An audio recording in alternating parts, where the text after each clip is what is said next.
ഗേളി മീഡിയയിലേക്ക് സ്വാഗതം. എൻ്റെ ചാനൽ ആദ്യമായിട്ട് കാണുകയാണെങ്കിൽ സബ്സ്ക്രൈബ് ചെയ്യുക, സപ്പോർട്ട് ചെയ്യുക, നിങ്ങളുടെ വിലയേറിയ അഭിപ്രായങ്ങൾ കമൻറ്റായി രേഖപ്പെടുത്തുക. അപ്പോൾ നമ്മുടെ കുടുംബശ്രീ ശാരദ സീരിയലിൻ്റെ എപ്പിസോഡിലേക്ക് പോയാലോ? ഇന്നത്തെ എപ്പിസോഡ് എല്ലാവരും കണ്ടു എന്ന് വിശ്വസിക്കുന്നു.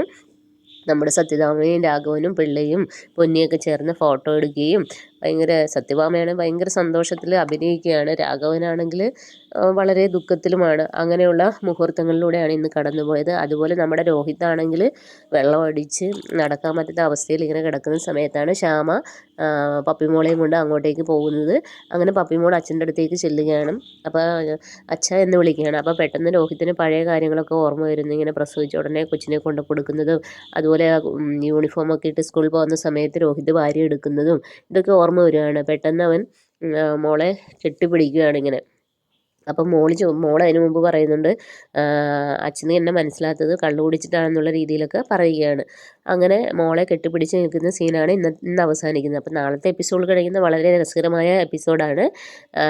നാളെ നമ്മുടെ വിഷ്ണു ശാലിനിയുടെ അടുത്തേക്ക് ചെല്ലുന്നതും അങ്ങനെ ശ്യാമമോളയുടെ അടുത്തിരിക്കുന്നതും ഭക്ഷണമൊക്കെ വാരി കൊടുക്കുന്ന സമയത്ത് നമ്മുടെ ശാലിനി പോയി ആ ഉരുള കഴിക്കുകയൊക്കെ ചെയ്യുന്ന സീനുകളാണ്.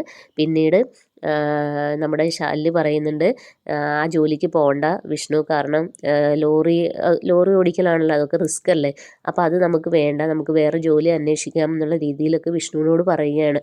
അപ്പോൾ കുറേ നേരം അവരുടെ അടുത്ത് സ്പെൻഡ് ചെയ്യുകയാണ് നമ്മുടെ വിഷ്ണു.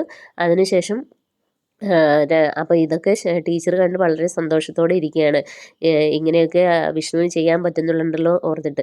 അതിനുശേഷം വിഷ്ണു യാത്ര പറയാൻ വേണ്ടി ഇറങ്ങിയപ്പോഴത്തേനും നമ്മുടെ ശാലിൻ്റെ മുഖമൊക്കെ വിഷമത്തോടെ അങ്ങ് ഇതാവുകയാണ്. ശാലിന് വിഷമിച്ച് നിൽക്കുകയാണ്. അപ്പോൾ അങ്ങനെ കവിളിൽ തൊട്ടിട്ട് വിഷ്ണു പറയും, ഞാൻ പോയിട്ട് വരാം എന്ന് പറയുകയാണ്. അപ്പോൾ എല്ലാവരും നാളത്തെ എപ്പിസോഡ് കാണുക. അപ്പോൾ okay, bye bye, thank you.